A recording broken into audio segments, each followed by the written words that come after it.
L'arieggiatura del prato è un'operazione fondamentale per mantenerlo sano, vigoroso e con un aspetto lussureggiante.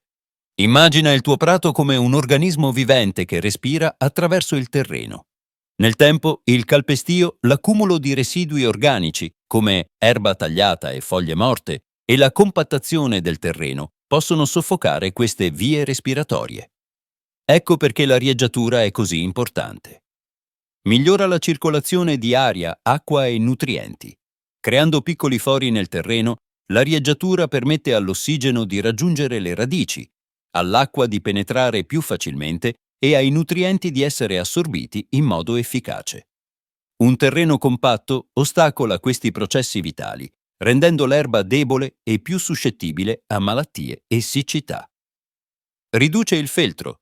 Il feltro è uno strato di materiale organico semidecomposto che si accumula tra la superficie del terreno e le lame d'erba. Uno strato eccessivo di feltro impedisce all'aria, all'acqua e ai nutrienti di raggiungere le radici, favorendo al contempo la proliferazione di parassiti e malattie. L'arieggiatura aiuta a scomporre e rimuovere questo strato. Stimola la crescita di radici più profonde e forti. Quando il terreno è ben aerato e i nutrienti sono disponibili, le radici dell'erba possono crescere più in profondità alla ricerca di acqua e nutrimento. Un apparato radicale robusto rende il prato più resistente alla siccità, al calpestio e alle erbacce. Migliora l'efficacia delle concimazioni e delle irrigazioni. Un terreno arieggiato assorbe meglio i fertilizzanti e l'acqua, riducendo lo spreco e massimizzando i benefici di queste pratiche di cura.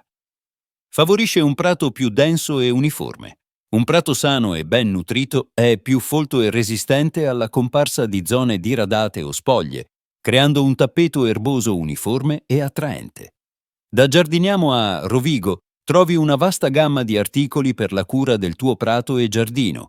Inoltre, la nostra competenza è sempre pronta ad assisterti in ogni tua scelta. Vieni a trovarci con fiducia.